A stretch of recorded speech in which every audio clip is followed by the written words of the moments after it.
Hola, Dios te bendiga, soy Edwin Almonte. Bienvenido a este episodio número 17 de Hechos del Espíritu Santo.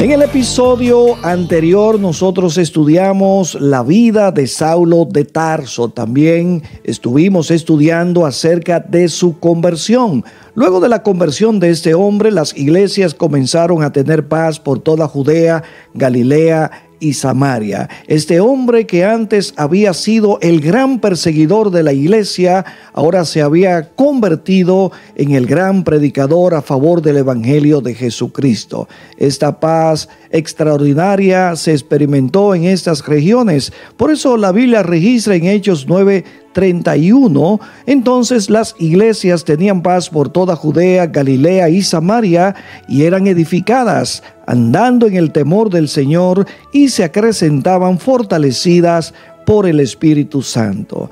Indudablemente que la conversión de Saulo de Tarso fue un gran ingrediente para que las iglesias gozaran de paz y se eliminara esa gran persecución que antes había sido objeto la iglesia. En este episodio de hoy nosotros vamos a estudiar el ministerio del apóstol Pedro ante Cornelio, un centurión romano.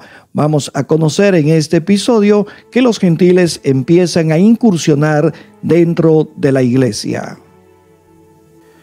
Hechos del Espíritu Santo, episodio número 17. Hoy vamos a conocer el ministerio de Pedro con Cornelio.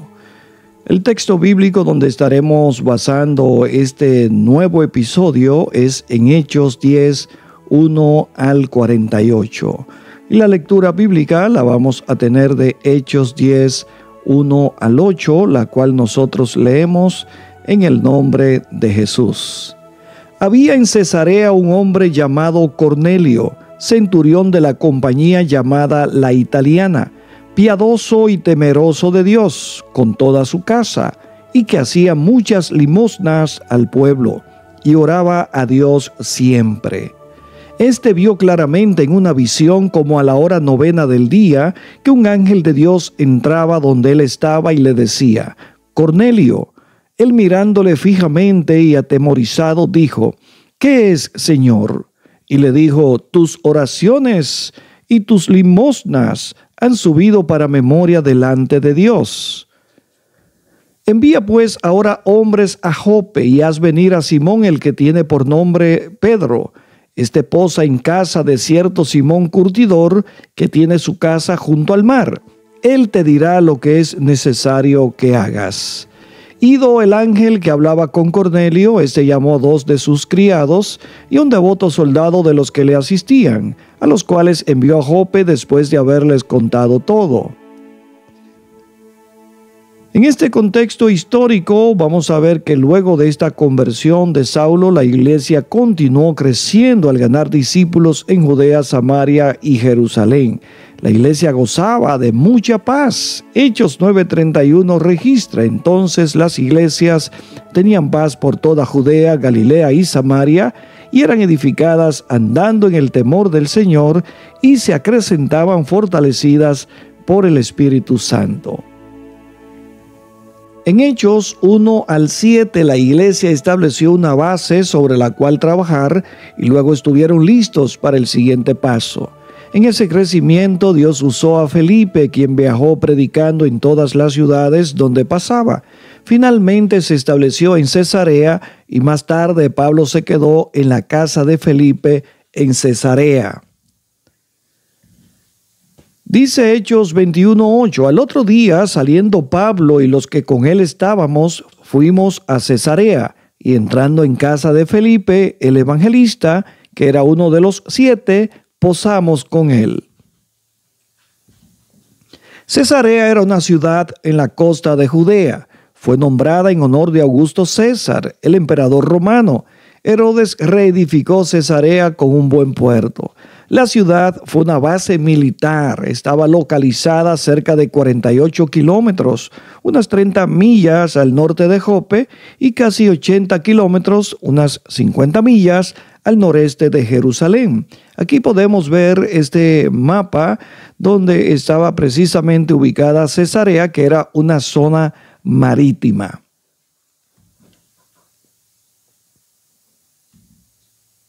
El primer punto que vamos a tratar es que los creyentes maduran poco a poco. El crecimiento espiritual no es repentino. Un creyente no cambia de un nivel espiritual a otro como quien sube una escalera. La madurez espiritual se consigue lentamente. El creyente crece como la levadura. Su madurez es más lenta que la del trigo. Podemos cortar un árbol en pocos minutos, pero se necesitan 3 años para lograr que crezca. Asimismo, un creyente crece espiritualmente un poco cada día. Todos los creyentes, incluyendo los apóstoles, maduraron lentamente. En realidad, tanto Esteban como Felipe fueron más maduros que los apóstoles en algunos aspectos. Parece que Esteban fue el primer creyente que predicó en la sinagoga. Él entendía la relación de Cristo con la ley y el templo. Y fue Felipe, no los apóstoles, quien predicó primero a los samaritanos. Todos los creyentes crecen en gracia.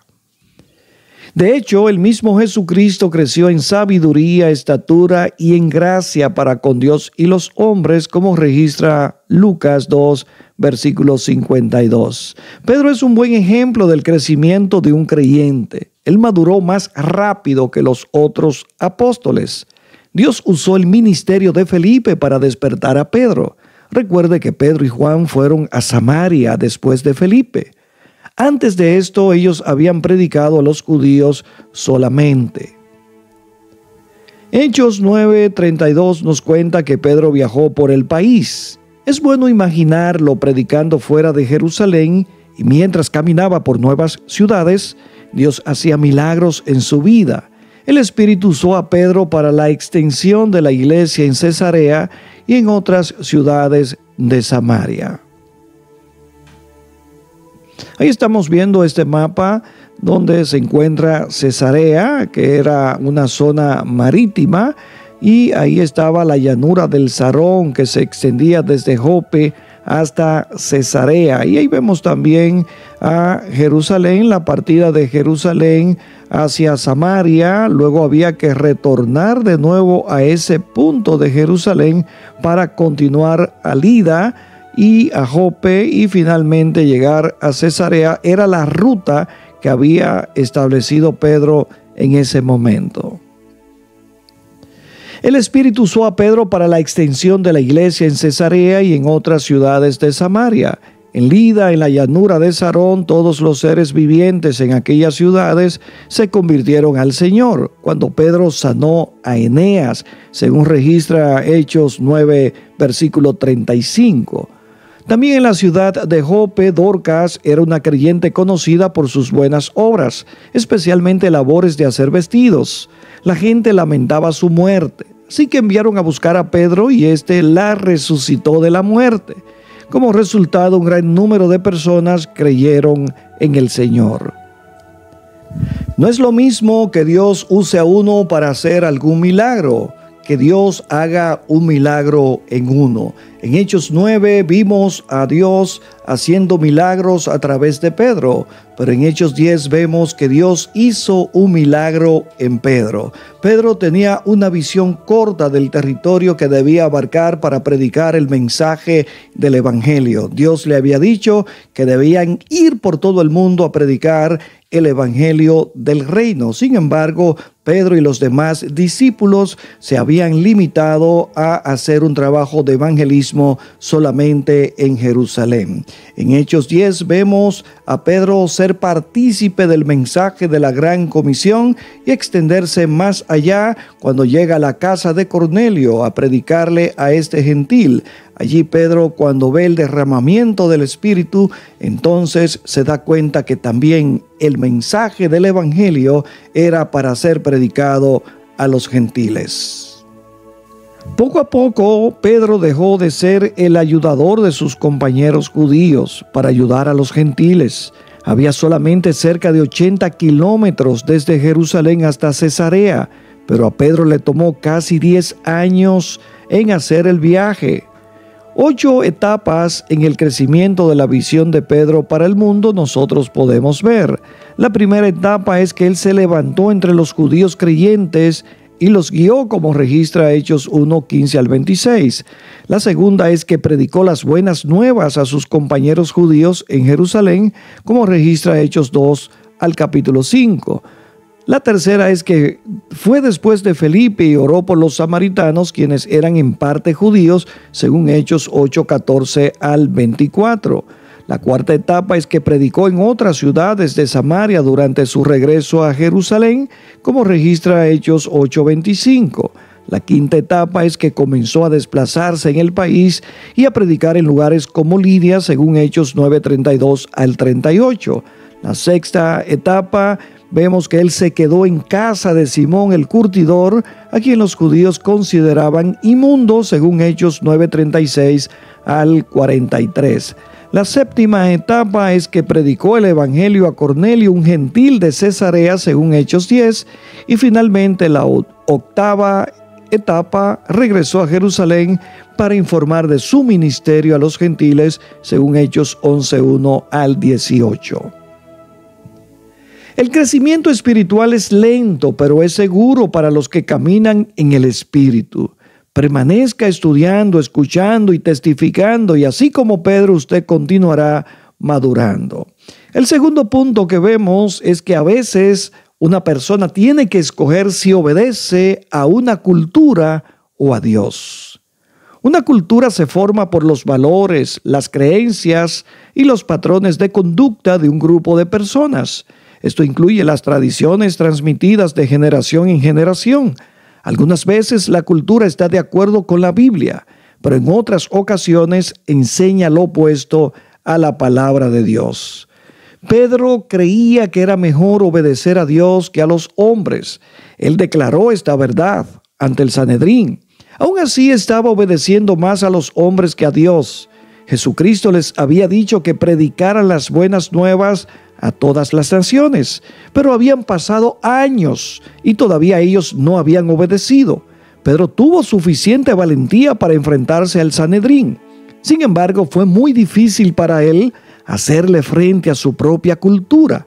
Poco a poco escogió entre su cultura y el mandato de Cristo.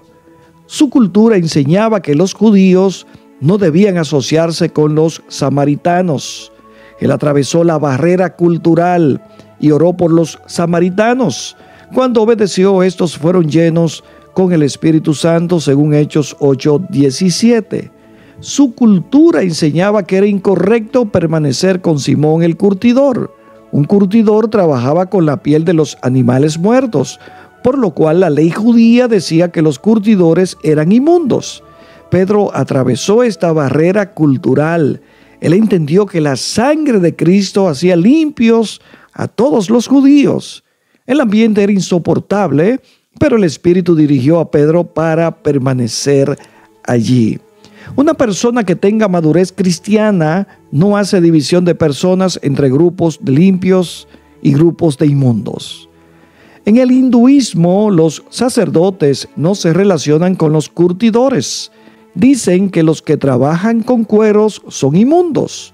Los sacerdotes dicen que los curtidores son parte de un grupo llamado los intocables. Pero ni Cristo ni los cristianos tienen esa actitud hacia otros. Jesucristo comía con recaudadores de impuestos y con pecadores.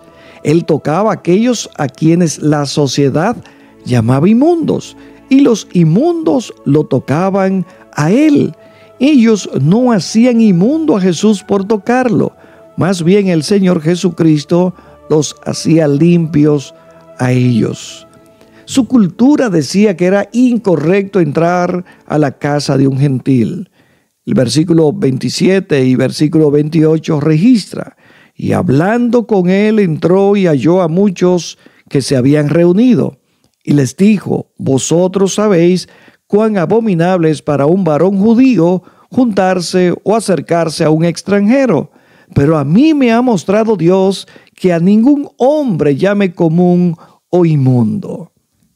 Es bueno honrar la cultura que no discrepa con Dios, pero a veces un creyente se ve en la necesidad de escoger entre la cultura y Dios. Es necesario obedecer a Dios antes que a los hombres. Con frecuencia hay discrepancias entre la cultura y la palabra de Dios. Y así es, debemos tener en cuenta que es una gran realidad cuando nosotros vivimos en algún país que su cultura riñe con los principios bíblicos. Por ejemplo, nosotros aquí en la República Dominicana tenemos que el carnaval forma parte de esta cultura dominicana. Sin embargo, cuando nosotros estudiamos la esencia del carnaval y el origen del carnaval, nos damos cuenta que esto riñe contra los principios bíblicos. Así que un cristiano no está bien que participe o celebre esta fiesta del carnaval, porque esto, aunque sea parte de la cultura de la nación dominicana, riñe contra lo que la Biblia enseña.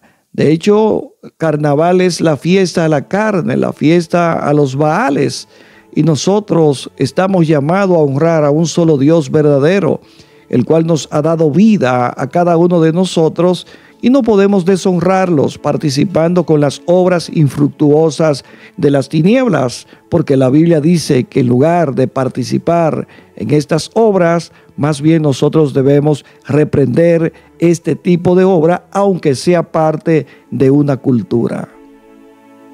Punto C. Dios no hace acepción de personas. Cornelio era gentil y también era centurión del ejército romano. La palabra centurión viene del latín centum, que significa 100. Palabras como centenario y centímetro son basadas también en centum. Un centurión estaba al mando de 100 hombres, por lo menos. Los romanos agrupaban a los soldados en legiones. Estas legiones se componían de 6,000 soldados cada una. Cada legión se dividía en 10 partes llamadas compañías. El capitán de una compañía comandaba sobre 600 hombres, pero eran demasiados para que una sola persona pudiera hacer un buen cubrimiento. Así que los romanos dividieron cada compañía en grupos de 100 y pusieron un centurión al mando de cada grupo de 100 soldados.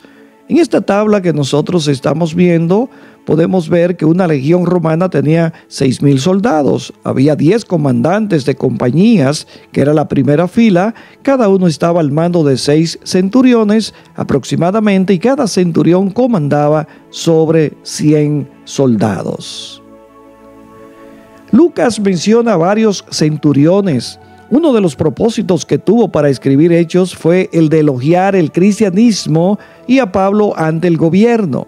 La referencia que hace Lucas de los centuriones romanos apoya esta idea, pues él siempre muestra una buena relación entre ellos y los cristianos. En esta tabla podemos ver a los centuriones y la escritura donde hace registro de estos soldados romanos.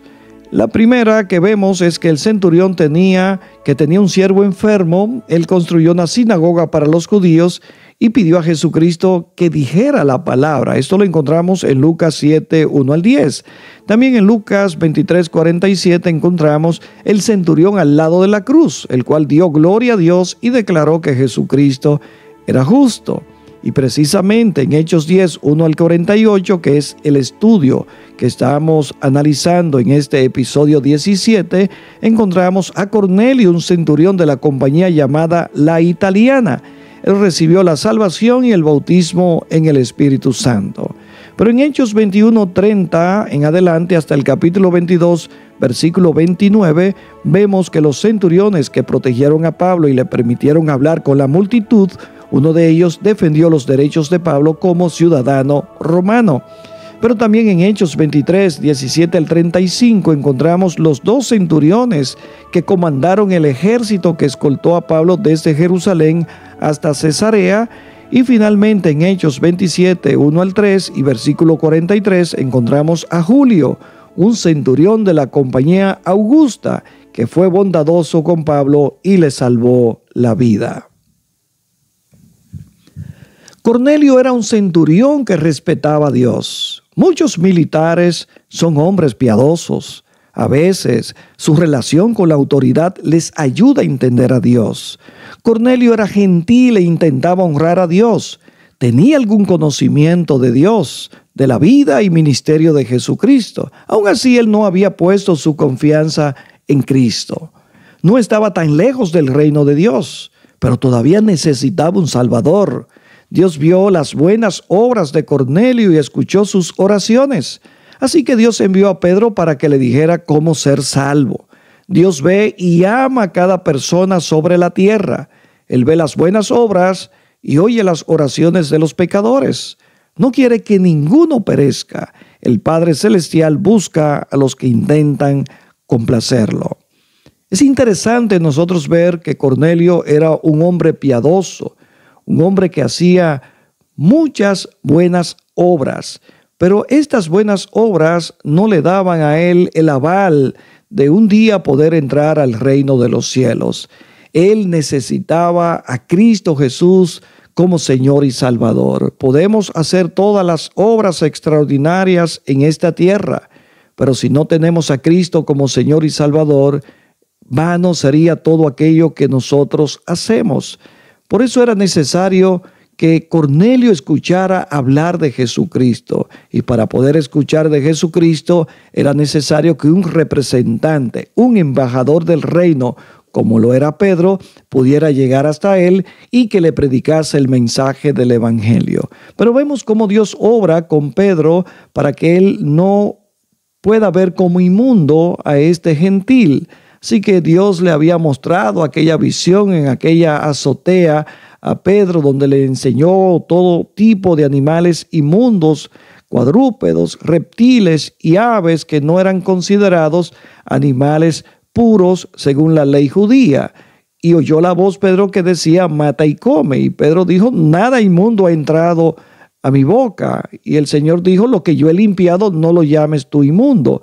Cuando Pedro entonces llega allá a donde Cornelio, es que se da cuenta de aquella visión que había tenido y de que Dios le estaba diciendo que no llamara inmundo a los gentiles, porque también ellos eran depositario de la salvación y del reino, no solamente los judíos, sino también los gentiles.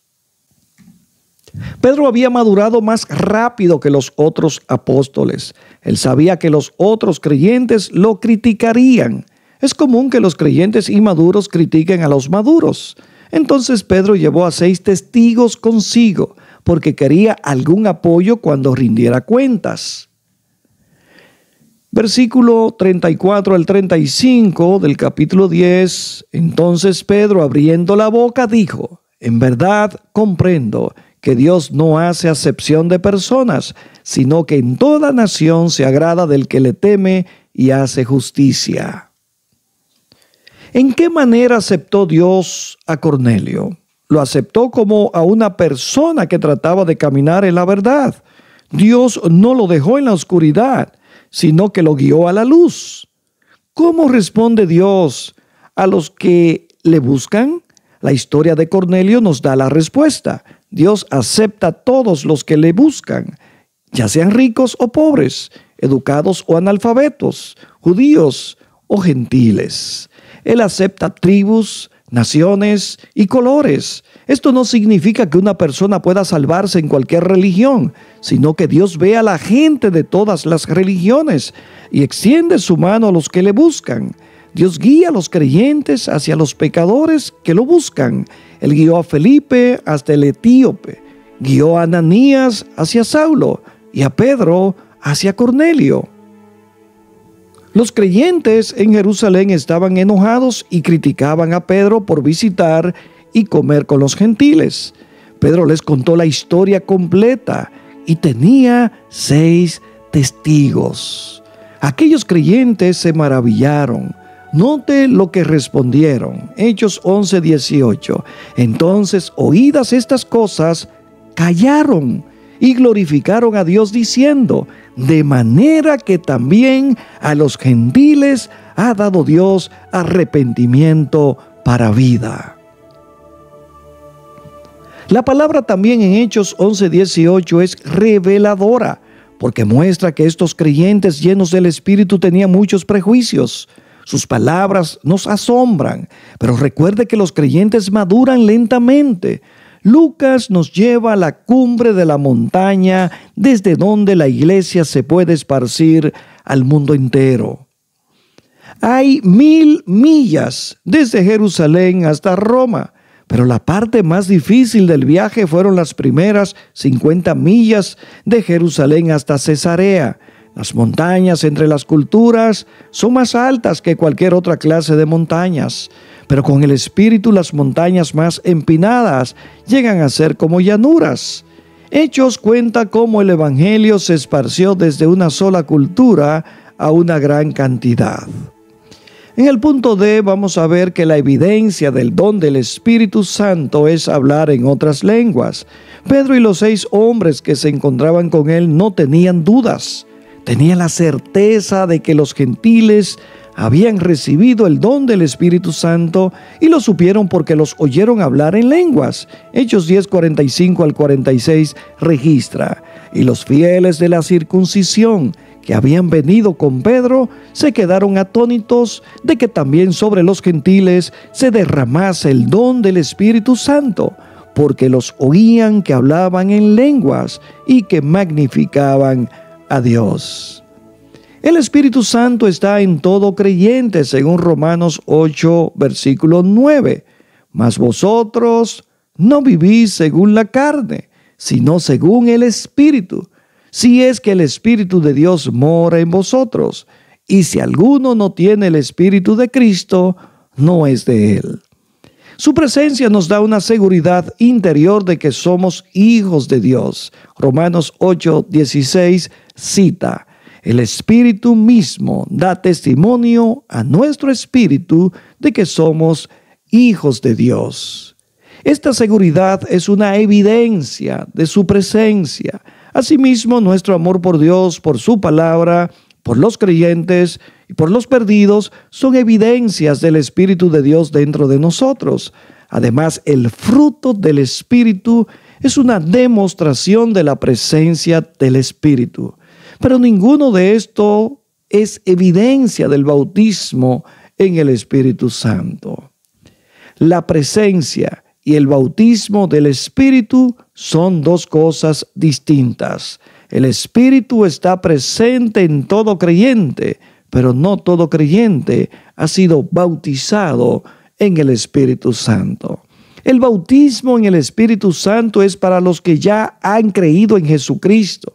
Recuerde que Lucas se refiere al bautismo del Espíritu como el don del Espíritu. Los 120 creyeron y más tarde recibieron el don del Espíritu.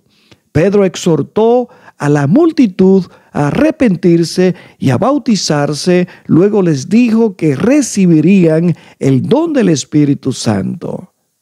También vemos que los samaritanos creyeron y fueron bautizados. Más tarde recibieron el don del Espíritu Santo. Cornelio y su familia creyeron mientras Pedro le estaba hablando e inmediatamente recibieron el Espíritu Santo. Y aquí ocurrió algo maravilloso en la casa de Cornelio. Un episodio que registra que primero ellos hablaron en nuevas lenguas, fueron bautizados primero en el Espíritu Santo para luego ser bautizados en las aguas. Fíjense que el esquema que la Biblia siempre nos ha presentado es que la persona se arrepiente de sus pecados, confiesa sus pecados, procede al bautismo en las aguas y luego entonces cuando se ora por ellos viene esa llenura del Espíritu Santo y son bautizados y hablan en nuevas lenguas. En este caso ocurrió diferente. Primero el Espíritu Santo los bautizó a aquellos creyentes allí en la casa de Cornelio antes de proceder al bautismo en las aguas. Dios es soberano y Dios hace como Él quiere hacer.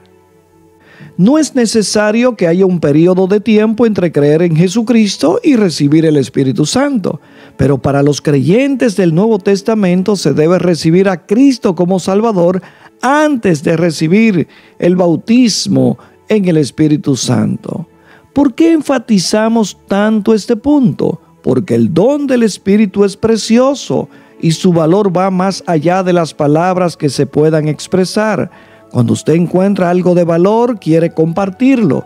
Todos los que han recibido el don del Espíritu Santo desean que otros tengan la misma experiencia. Cuando un seguidor de Cristo habla en nuevas lenguas, sabemos que esa persona fue llena con el Espíritu Santo.